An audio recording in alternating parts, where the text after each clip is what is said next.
I'm your host, Vince, and this is for the stupid Super Bowl bet I lost to my co-host, Valley.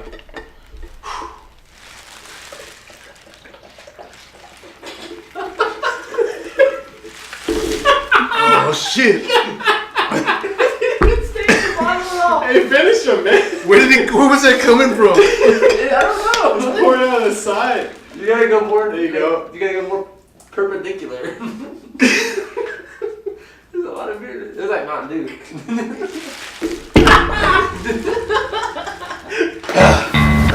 to the weekly hangover. Okay, so what are we doing? What are we opening up with? I don't know. Open it up. There you go. There you go. No. Petty! My stomach hurts. Anyway, let's jump right into our 3 cheers of the week. Cheers. We're gonna start off with Jason Kelce. Jason Kelce. Man, have you seen this video? Philadelphia!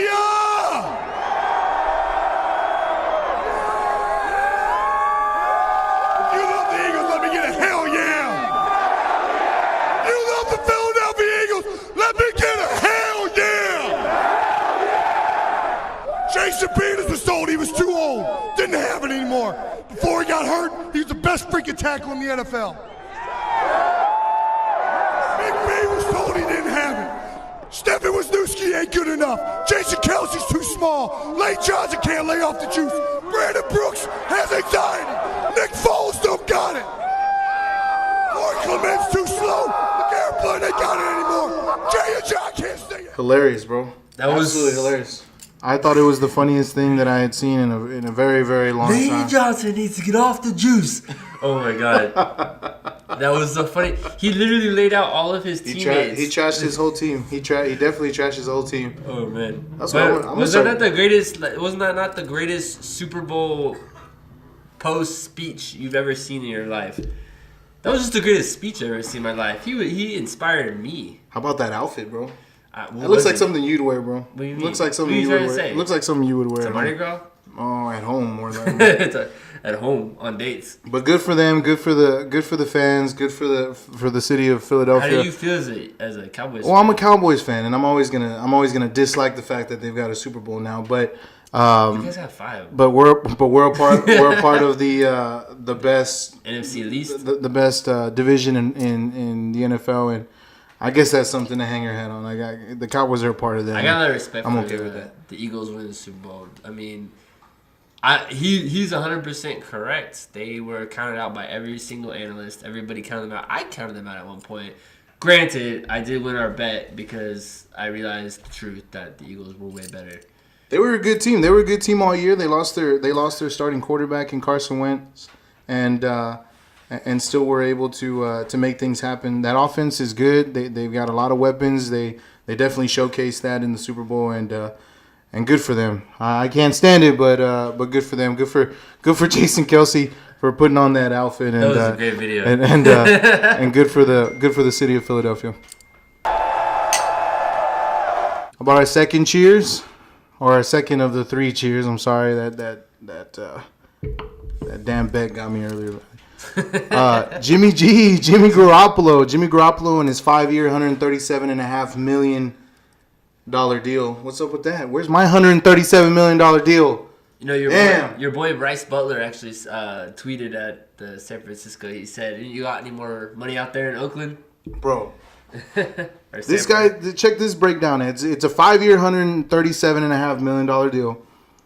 $27.5 million average is his average for a year. If you guys take 137.5 and divide that by 5 years, you get $27.5 million on average.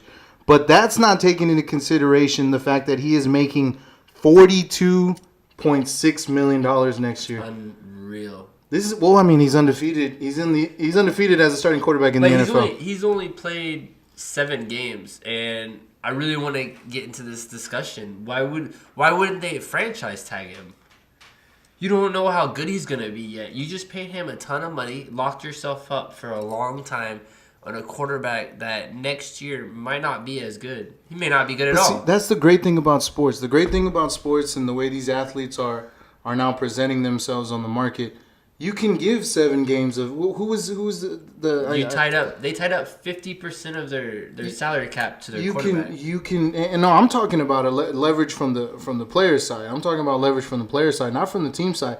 The players are starting to learn how to leverage their talents, and with 7 games under your belt and a 7-0 record under your belt, you just talked yourself into $137 million. Good for you, Jimmy. Good for you, Jimmy. Good for you. I think that he's going to click really well with Kyle Shanahan, but at the same time, I would not have paid him that money. I would have franchise tagged him. I would have made him prove himself next year, and then maybe pay him. But the argument to that is always going to be, look what happened with Kirk Cousins. They franchise tagged him too much. Now he's going to be out. He's going to get paid somewhere else. And they're thinking about franchise tagging him again. I got an interesting thing for you, right? So next couple years, we have some interesting quarterbacks that are becoming free agents. They're going to be Marcus Mariota, Jameis Winston, Aaron Rodgers, and I know there's a few others. So the thought is that every year, whoever the new best quarterback is going to be the highest paid player in the league. You were talking about this at dinner the other night. So we were having dinner and you were talking about this. Every single quarterback that becomes up for free agency is going to be the new highest paid player in the league. So what do you think is going to happen? They already, on most teams outside of the Cowboys, the quarterback takes up about 50% of the salary cap for that entire team. What's going to happen when these NFL teams, they run out of money for the rest of their team?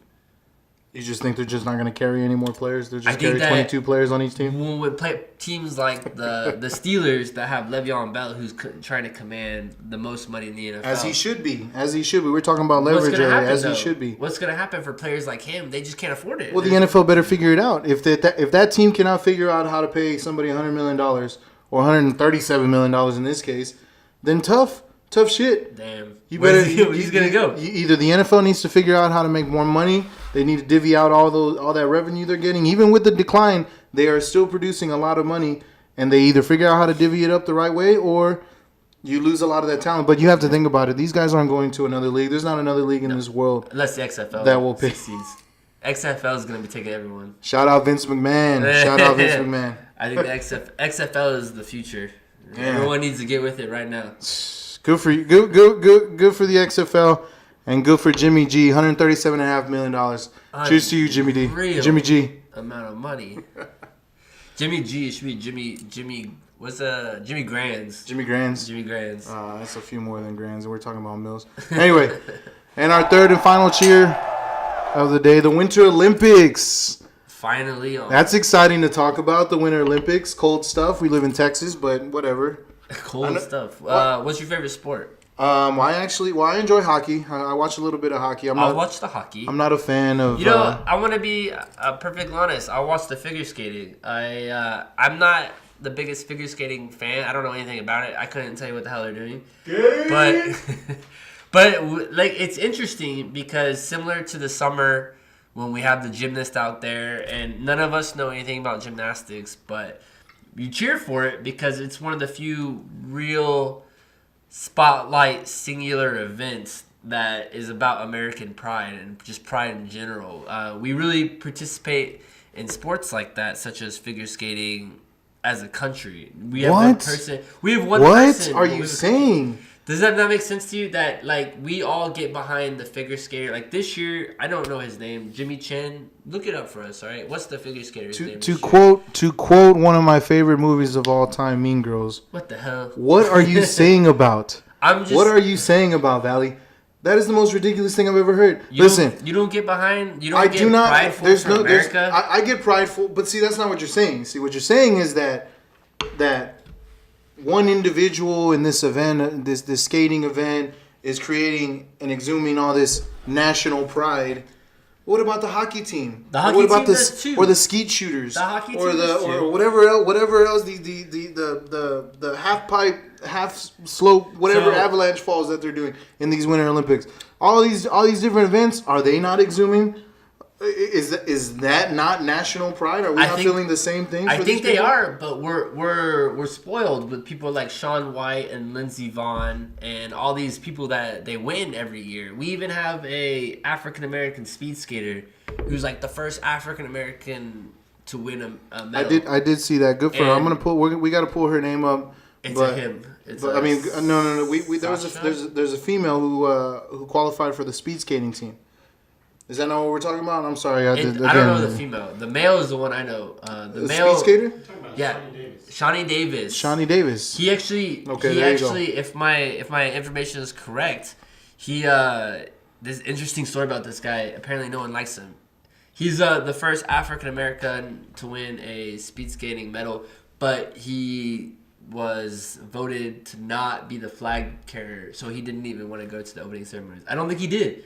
I think he skipped the opening ceremonies altogether because they wouldn't let him carry the flag. How hilarious is that? That just goes to show you how. I'm gonna be honest, like what a dick. That just goes to show you how much. That's a dick move. How much I know about Winter Olympics. I thought Shawnee was a female the entire time. American pride, huh? How about that American pride? Hey, let me get back to this though. Like honestly, the figure skater. This year that we have, there's a male figure skater. What's his name? Look up his name for us. He's Asian. He's an Asian American. And he's our best. We don't win figure skating very often. We don't win it very often. It's a very competitive sport around the world. It's Johnny Weir. Johnny Wynn? Weir. That doesn't sound right. W-E-I-R. That's not it. It's an Asian name. It's an Asian American. Wiener? What you said? He's the American figure skater. There's another one. It's an Asian American, I promise you. I want to say Chen is his last name. And similar to gymnastics. Well, okay, I'm not gonna say similar to gymnastics because we have been dominating lately. Dominate, baby. Nathan See that? Chen. That's where I feel that national pride, baby. But we don't dominate in figure skating. Nobody dominates in figure skating. We don't dominate in soccer. We don't dominate in a lot of different things. But we're not proud of those sports. But like figure skating is something that every single country that competes has a chance in every single year. So there's a very big intrigue in the sport every single year. So when we have a person like this, Nathan Chen is what he said his name is. When we have a person like this, people get excited about it. We have a chance. We have a hero. We have an Achilles to go into that battle and attempt to win a sport that we don't necessarily win every year. And I think I get excited about that. I get real prideful. I'm like, this is our American hope. This is our Miracle on Ice, our Michael Jordan dream team. And that's fair. I guess I understand what you're getting at now. What you're getting at is that this is a sport that we don't excel in. We don't. It doesn't. Nobody excels. It doesn't necessarily mean that we're not good at it, but we don't excel in it. And when we are successful as a country in it, it brings a lot of pride. So I definitely understand. I definitely get what you're getting at. I may have been poking at it before really understanding where you're getting at. But when it comes to that, I mean, to piggyback off of what you were just talking about, national pride, how about North and South Korea competing together in these Winter Olympics for, I know hockey is one of the sports that they decided to combine a team. But this is essentially the first time North and South Korea have commingled since June of 1950, which is, fun fact, when the Korean War started. What do you think about that? I'm impressed. I really think it's great. It's something that I didn't know was gonna happen. I kind of had this feeling that seeing that as it's gonna be in Korea, there would be something. North Korea definitely does not want to get excluded from the Korean Olympics. I mean, obviously. And I think there is a hope there that maybe eventually the Koreas will unite again and be more prosperous. It's exciting. They're kind of my side hoe hockey team.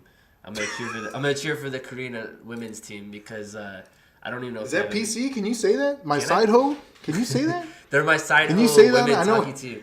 Because I saw there's a. We've got too many viewers for you to be saying things like that. Some of them might not. I would be okay if the Korean. I don't know if they have a men's team. I know they have a women's team. The women's team is the one that everyone's talking about. If the women's team happens to win, and even if they beat America in the final, I'll still be like whatever. You know, I'm proud of it because that's pretty impressive for a team. They probably haven't known each other more than a couple months because I feel like this was only. I'm pretty sure this was only established in last month that they decided they were going to commingle these teams. Can you picture that? Can you picture that? Just the South Korean team what if coming they spoke out. Two different Koreans. But can you picture that? A South Korean team, excited, new gear, cool skates, comes out. They get to the practice facility, Everything's badass. And then you North Korea get comes the in. North Korean guys coming in with like jumpsuits and chained up and shit like that. Chained up? Can you imagine? They're not prisoners. Can you imagine that? Well, isn't everybody in North Korea? Anyway, but good for them. You know what? What I got out of it was the fact that sports are uniting. I mean, essentially, it's two countries living as two separate countries, really, at this point. But sports, a sporting events, I should say, are creating this unity where we're bringing both the North and the South of Korea coming together. I mean, it's just Sports. it's very special to me because I'm one that I grew up playing sports. I believe in sports. I believe they do a lot for you. I feel like they teach you a lot. And if nothing else, let's say North Korea and South Korea never talk again or start bombing each other tomorrow, you have something like this that really, for a moment, if only for a moment, there was unity. And that's good to see. It's good to hear about. It's great to talk about. I enjoyed that story, and that was probably the biggest takeaway I got out of these Winter Olympics. That it's still early. It's still early. But it's good to see. One more last thing. You know who Shaun White is, right? I know you're not the biggest Olympics fan. I actually, for the longest time, I thought Carrot Top and Shaun White were the exact same person, to be honest with you. I thought they were the exact same person. If you haven't seen Shaun White lately, I don't know if anybody really cares about this, but he cut all his hair off, and I couldn't even recognize him. He used to have hair down about here, and now it's like just a regular cut, and I didn't know who that was the first time I saw him. That's got to be the worst tidbit of information I've ever gotten from you. The absolute worst tidbit of information. But hey man, go Shaun White, go Vince Vaughn, go Apollo Ono. I know you're retired, but come back. Go US in the Winter Olympics. One final point on the Winter Olympics. The Russian team is not called the Russian team. They are athletes. Russian Olympic athletes. Athletes from Russia is how they're being portrayed on paperwork. They all got banned for steroids. They tried to ban the entire country. Juice them up. Like Lane Johnson. Juice them. And those are our 3 cheers of the week. Oh, I'm out. Oh yeah. Hey y'all, I know we've been waiting to give away these tickets and you've been waiting to get them. So let's get to it. Now remember, this is all the people that like, comment, and subscribe to our channel. The winner is gonna be any of these names from this hat. Very small pool. Of course, our #1 fan, Mike Ramos. Hit us up on Facebook and we will get you those tickets. All right, so this week's 2 cents. I know we're getting into NBA deadlines or NBA trade deadlines, or I should say the Cleveland Cavaliers getting rid of their entire damn roster for 4 young guys. 2 cents, Valley. I know you had a lot to say about the trade deadline and what happened during that trade deadline. Let's open up with the Cavs. What do you have to say about what happened with the Cavs, bro? Well, let's start with the fact that they got rid of Iman Shumpert, Derrick Rose, Isaiah Thomas. They got rid of... Well, they get rid of all the old guys. They got rid of all the players that... Old, yes. All the players who stopped trying on defense. Channing Frye was playing at the University of Arizona in 1987, 88, something like that. How old is he? He's a little older than the guys that they ended up getting. I didn't realize he was that old. But the way I saw it... He's not that old. Let me make sure I clarify. He's not that old. But, the way I saw it is that they were struggling on defense, and they got rid of all the guys who had more of a... complacency. They were like, we're going to be in the Eastern Conference Finals, so why the hell are we playing the regular season? And that's what I saw, and I think they made some smart moves. I think, who is it? Jordan Clarkson, local boy. Shout out Jordan Clarkson, Wagner. Hashtag Wagner. What's their mascot? San Antonio area. Technically, it's... What is it, Converse? Technically, it's Converse, but San Antonio area. I don't know the Wagner. Thunderbirds. They're the Thunderbirds. There you go. Anyways, back to the topic. They picked up him. They picked up Rodney Hood, Rodney Hood is outstanding. I've heard a little bit, and his background is not too great. Per your sources? From what I've heard, he's a little bit soft emotionally and physically. He's not much of a person to be pushed that likes to get pushed around. But I've seen him go off for 30, 35 points, so I don't think they're hurting. But overall, it's Larry Nance Jr., Jordan Clarkson, Rodney Hood, and please somebody pick me up on the fourth player that they ended up picking up. But and George Hill. George Hill was the other pickup from the Jazz. We like George Hill now in this house. Now they got a lot younger. They got a lot more athletic around the perimeter, a lot longer around the perimeter, especially getting rid of 4'7" Isaiah Thomas. But I mean, I thought they were big winners in this trade. I thought they were winners. I mean, I thought for the most part everybody involved were big winners. I think they, like I said, they dumped a lot of players that they were no longer trying. Complacency is a good way to put it. Yeah. They were no longer trying on defense, and LeBron. Anybody who's seen LeBron play knows that dude gives a lot to the game. He puts his all into it. And these guys that he wanted on the team, while they were good, maybe at one point hit 8. Derrick Rose is what I'm referencing here. Picking on D-Rose, huh? I love Derrick Rose. He used to be an MVP, but bro. He was one time, he was an amazing player, but at this point in his career, you have to develop another part of your game because he just doesn't have the skill set or the physical ability to do what he used to do. So you have to develop another part of the game, and his whole mindset going into, I'm not on Cleveland Cavaliers, I don't have to play defense because we're going to be in the Eastern Conference Finals because LeBron James is going to beat the Celtics. You have to get a good seed in any conference. You can't just like half-ass it the whole year. So I totally agree. They won this trade. The Cavs did well. Well, we're picking on specifics right now, but in reference to Derrick Rose, picking on Channing Frye for being a little older. I mean, the guys that they dumped. I mean, they got rid of DWade Wade for God's sake. He wasn't doing anything. DWade Wade was stealing money. I heard this from. My God! I heard this from him and Gabrielle Union were stealing money from the Cavs organization. David Chancellor on ESPN Radio convinced me. DWade Wade was not figuratively. He was literally stealing money from the Cavs organization. I looked at it. That dude was playing like. He was playing like 20 minutes and he wasn't doing anything. I see what you're saying. He wasn't doing anything. I see what you're saying. He's getting paid. He's a broken ass body and he's out there trying to be a 3-and-D at this point. For a moment there, I thought you were saying something like he was embezzling money or something like that from the organization. He's just a waste of time. I suppose that's the same thing, playing 15, 20 minutes. But what I was getting at is that they got rid of a lot of these older guys, a lot of these roster fills that were really taking up space. You talked about D Rose. D Rose hasn't been balling in a long time, and even now it seems as if he's playing for a paycheck. I mean, he's taking time off. He's taking off. Anyway, Channing Frye again doesn't really give you anything on the defensive end. Can spot up and hit a 3. Let's get rid of him. Just a stretch forward. Dwayne Wade is getting paid to play 12, 15, 20 minutes a game. If that. To be LeBron's the overhaul was needed because LeBron James was picking. He was making issues. He was creating issues with his verbiage. He's saying things like, "I'm committed to this team right now. I'm in it from the long haul right now." I mean, there's a lot of things that he said that made it very obvious that he wasn't interested in the surrounding cast that he had right now.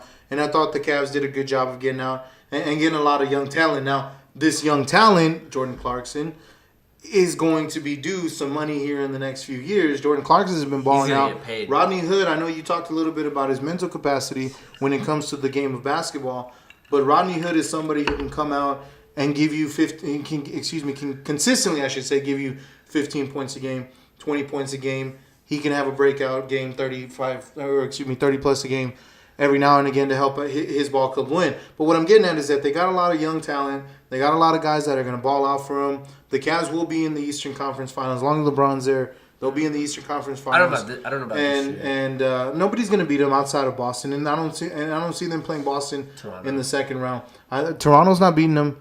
But anyway, Cleveland did a good job in this at the trade deadline. I thought they got better. The Lakers are another team that I thought won. They cleared a lot of cap space. The irony in it is that the Cavs dumped a lot of that onto the Lakers. took on the dump that the Lakers were trying to get rid of. They took the trash. In Jordan Clarkson and Larry Nance, clearing up even more cap space for the Lakers to try to go after LeBron James this coming summer. What do you think about the Lakers, and what do you think about that ball club and where they're headed? I have a lot of issues with what they're doing because, number one, I don't think Isaiah Thomas will ever be a superstar again. I don't like that people think that he's this amazing player. He was really, really good in Boston. He had one really, really good season. But the fact is, at 5'8" in today's NBA, you cannot play defense. Look at these players. They're long as hell. They have 7-8 foot wingspans. It's ridiculous. You cannot play defense at his size in the NBA. And secondly, like, they have Lonzo Ball. What's the point of having Isaiah Thomas? You have Lonzo Ball, unless you really are transitioning Isaiah Thomas into a backup point guard. But Valley, here's the issue. I think that you may be overlooking.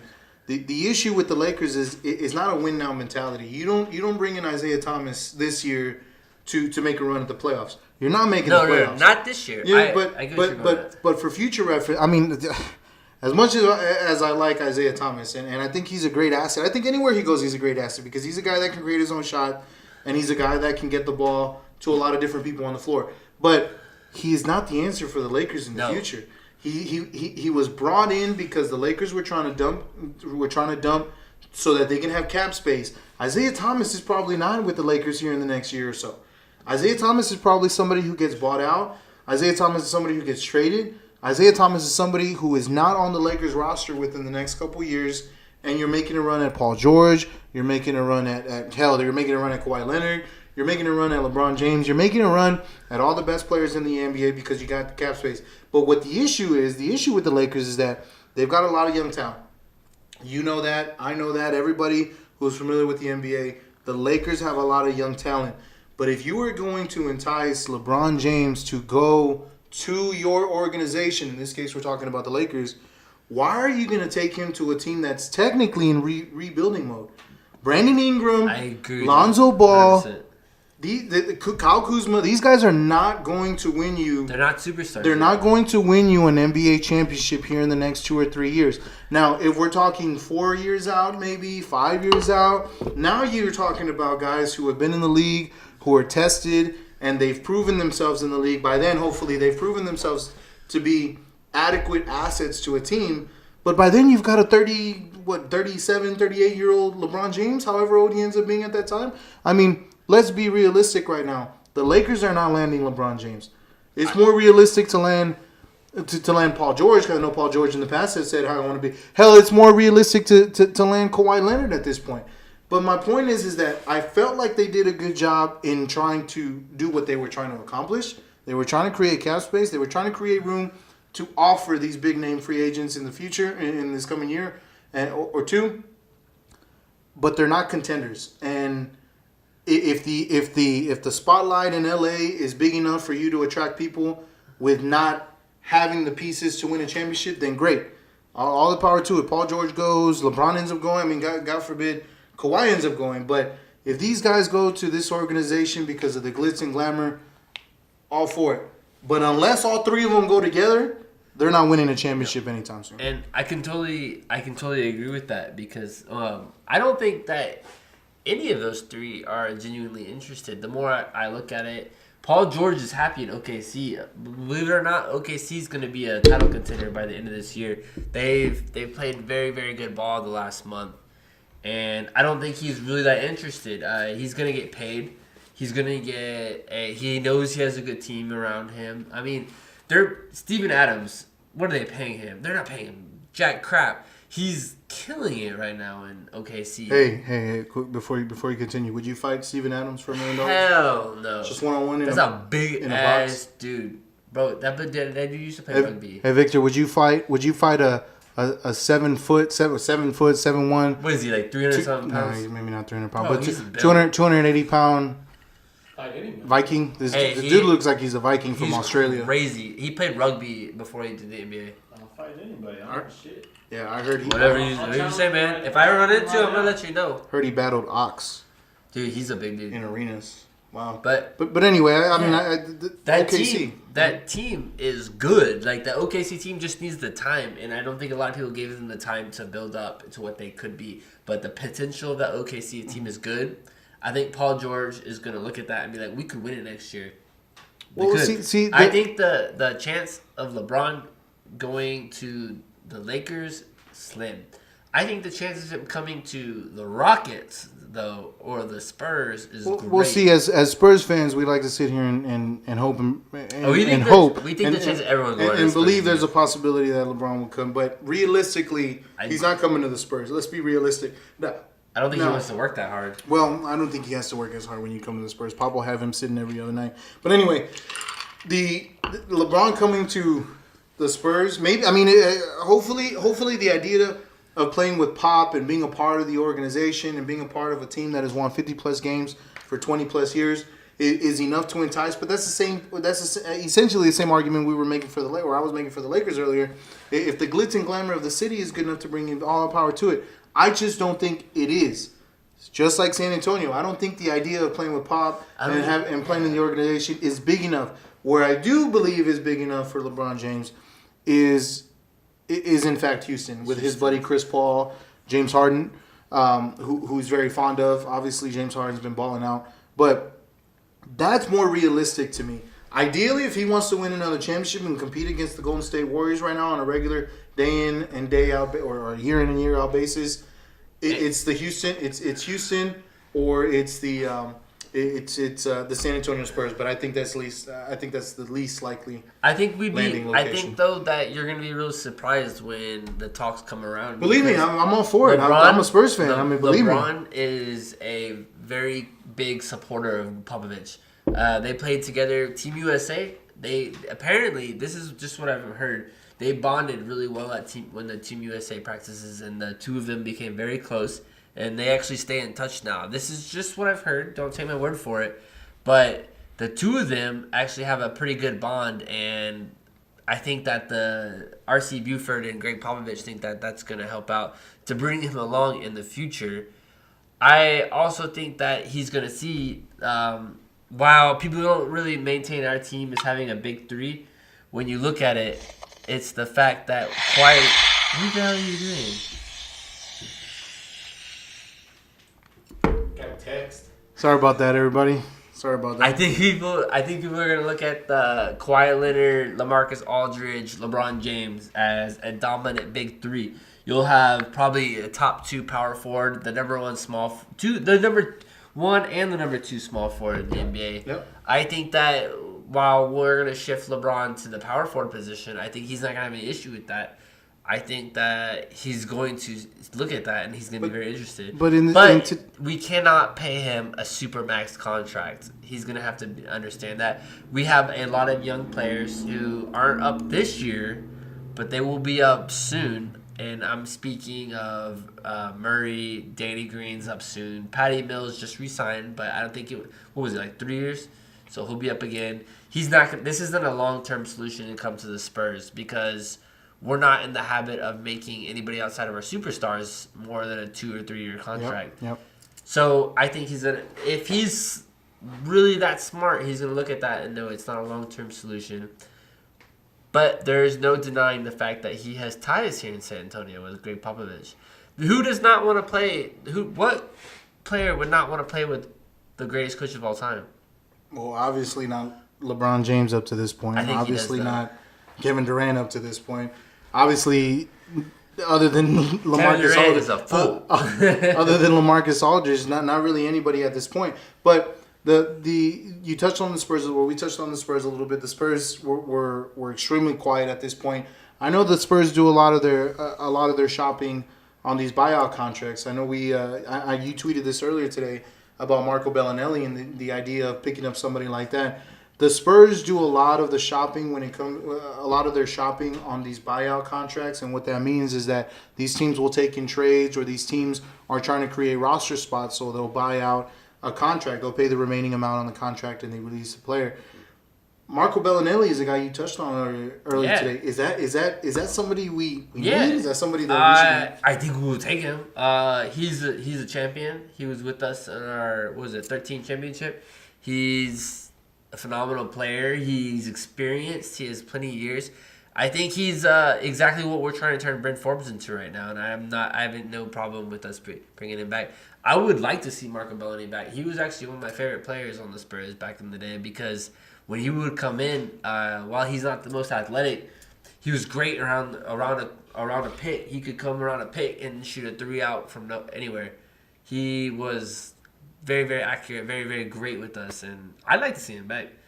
He just recently got bought out with the Hawks, and we're one of the biggest interest in him, apparently. Well, see, to me, even from just a couple years back, Marco Bellinelli's last year was what with us was. I think it was 13. 20, I think we dropped him after the championship. But even from just 3-4 years ago when he was with us, the league has changed so much.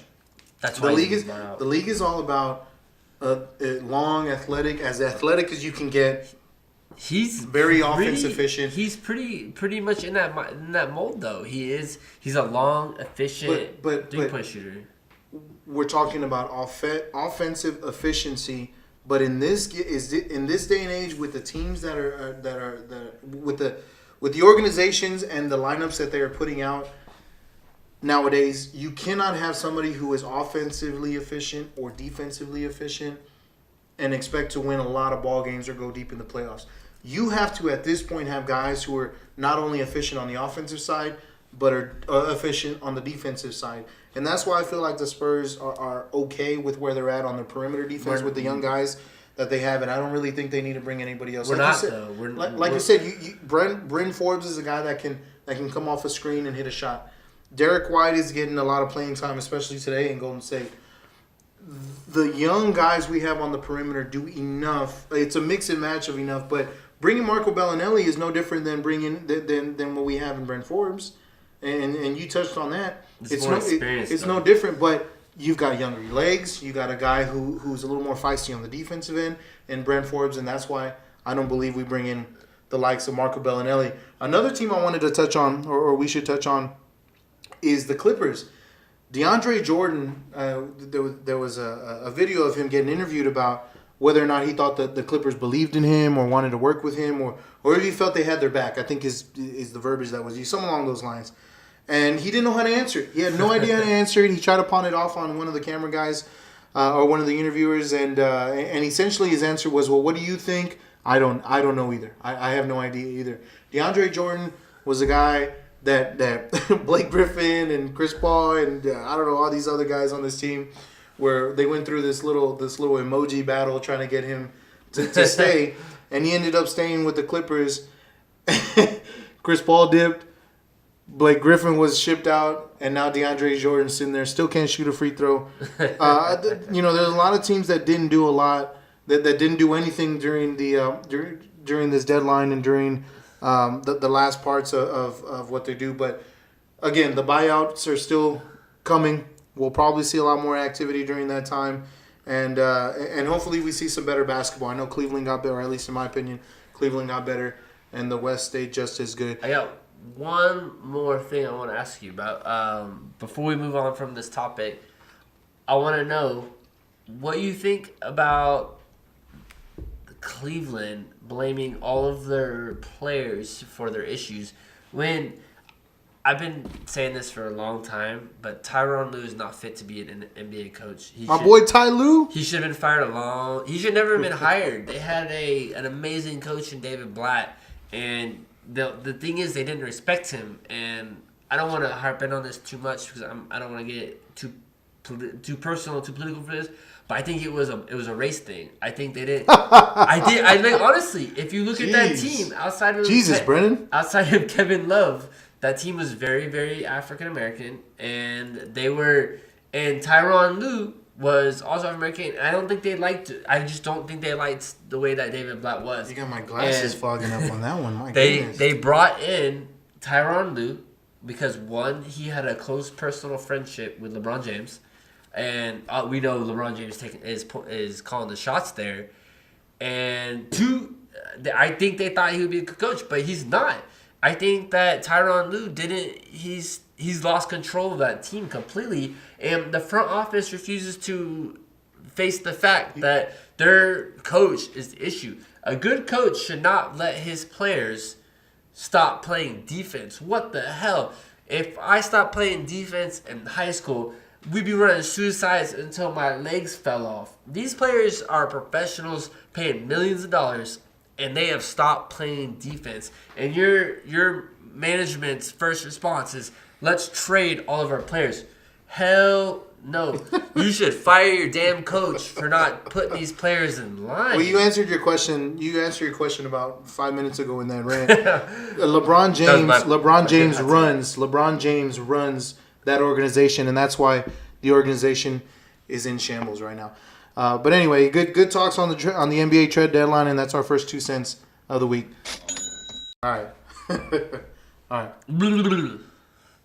right. So 2 cents. A little talk about Super Bowl. Super Bowl just happened. Sunday. We took a little time off. I was super intoxicated during the Super Bowl.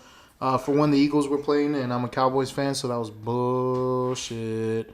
And then Tom Brady failed me, which is why I had to drink all that damn beer earlier today. Before we start, I need you to do one thing. Since you're a loser, you know what, bro? 99.999% of the time I'm right, and every now and again that 0.01% sneaks its little turd head out. I want all of our viewers to look back and look at what my pick was. Guru, baby, I'm still a guru for the Super Bowl. While I might have been off on the Patriots points a little bit, I was pretty spot on altogether. So let's appreciate my greatness before we get into this. But anyway, take a little bit of silence for my greatness. Notice how I could care less about that. But Super Bowls could not care less. You're right. Could not care less. Could care less implies that I could care just a bit more. He cares a lot, actually. And I do not care. Reference the beginning. I could not care anymore. Anyway, Super Bowl was exciting. The Eagles, the Eagles, deserving of it. They put up a lot of points. They essentially went toe to toe with Tom Brady. The team, GOAT. Tom Brady puts up all the points by himself, basically. Big ball game, good win for the Eagles. First win in Philadelphia. I know we touched on the parade and the speeches earlier, but let's talk a little bit about what happened in that game. We got to touch on it, man. The Eagles balled out. Nick Foles balled out. What do you think? I was very impressed with Nick Foles. I want to go first to Tom Brady. 450 yards? He threw for 505 yards. 505 yards in a Super Bowl game. 505 is what he threw for. You still did not win the NFL game. record, Super Bowl record. Impressive. And very impressive. And that's why he's the GOAT. But the Eagles, they brought it. They really brought it. Look what Jason Kelce said. Everyone thought they were underdogs, and they came back and they slapped everyone in the face. They were a good team all year. I'm a huge Michigan fan. I'm a huge Tom Brady's a badass, and that's why. And he went to University of Michigan, so I'm gonna always give him props for how great he is. But it took a Michigan man to win a Super Bowl for the Philadelphia Eagles. Who's the Michigan man? Brandon Graham is actually a Michigan alum. Brandon Graham. If you watch the end of that Super Bowl, which it sounds like you may not have, or you were drinking just as much as I was. The end of that Super Bowl, Tom Brady was throwing a pass or trying to the last drive that they had to try to salvage or try to make some. No. The last drive they had after the Eagles had scored, the Patriots got the ball back with about 2.5 minutes left in the game, something like that. And Tom Brady dropped back and he was strip sacked and the Eagles recovered a fumble. I know you're talking about. I don't know if it was Fletcher Cox or whoever it was that picked it up, but Brandon Graham was the one that was in the backfield wreaking havoc. Go Michigan, go Blue. That's like the most irrelevant Super Bowl. Super Bowl. No, another fun fact. That'll be about Michigan. Nick Foles, by the way. Westlake. A little ipso facto for you. Nick Foles is from Austin, Texas. Real quick. Say his real name. Nicholas Foles. No. Say his real name. I don't know what his real name is. Big Dick Nick. We're going to call him Big Dick Nick for the rest of the show. Anyway, so Nick Foles. Big Dick Nick. Nick Foles What happened to PC? I thought we were trying to be a little PC. Well, that's what they be calling him in Philadelphia. So we're gonna call him that here. Nick Foles grew up in Austin, Texas. Nick Foles grew up in Austin, Texas. Nick Foles grew up a Dallas Cowboys fan. Dallas Cowboys, little Cowboy connection. It took a Dallas Cowboy to win a Super Bowl for the Philadelphia Eagles. How about that, Philly? How about that? You gonna do Cowboys fans will do anything to forget their whether 8 You goddamn right. You goddamn right, baby. 5 Super Bowls. Last one was in '95. How many games they win this year? They won enough to be relevant because They did not win. They are still America's team. If you don't make the playoffs, you're not relevant. They are still the most expensive sports franchise in the entire world. Why? Because us Cowboy fans are the best. Anyway, Philadelphia won the Super Bowl. Man. Nick Foles killed it. Nick Foles threw for 4 touchdowns? I said call him by his real name. You know what? He loves them big dicks. Nick Foles killed it. I believe it was 4 touchdowns, 350 yards, whatever it was. Nick Foles killed it. The Eagles killed it. Good for them. Good for them. We've got our 5. The Redskins got their 2. The Giants have how many they have. The Giants suck. The Eagles suck also, but they have won Super Bowl. Good for them. I'm happy for the city. I'm happy for the Rocky franchise. I'm happy. So, I got a real question for you. That Philadelphia doesn't have just one thing to cheer about anymore. Was that last Hail Mary to Gronk, was it pass interference? No, you don't call it pass interference in that situation. You don't think so? No. Everyone pulled Gronk down before the ball even got there. You don't call it pass interference in that situation. What's the reasoning? Gronk better hit the weight room this summer so he can keep from having people pull his ass down. That's the biggest argument I got. He's 6'12", 280 pounds. There's no way that you call it. How are you going to call a flag? You know what that does? You call a flag right there. You call a flag in the end zone. Everyone off. You call a flag in the end zone. You piss everybody off. You piss all the sports fans. Oh, the refs are doing it again. And you put the ball at the half-yard line. You do not do that in a Super Bowl setting when the Eagles have played when the Eagles played great all game. The Patriots played. I'm gonna be honest great with you all though. game. It was pass interference.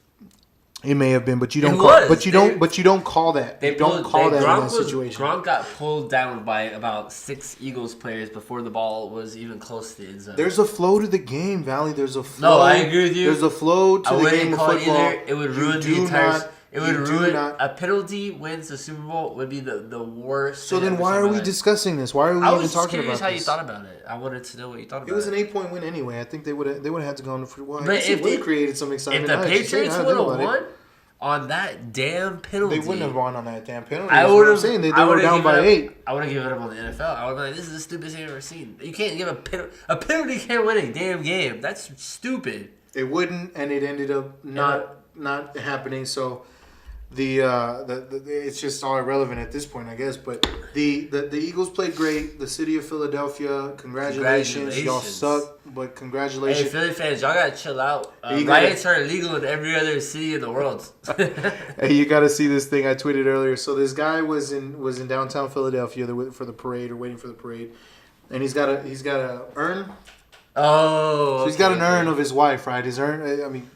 God rest your soul. I'm happy the city of Philadelphia won a championship if for nothing else for this man's wife. But this man Dennis has his wife in an urn right at downtown Philadelphia, and the story goes is that there's a couple guys across the street that see him with the urn and they decide to tell the cop, hey, here's a beer. Can you give it to the guy? So the cop goes across the street. He says, hey Dennis, this is from the group of guys across the street. Here's a beer. So Dennis pops open the beer, takes a drink. Then everybody cheers for him, right?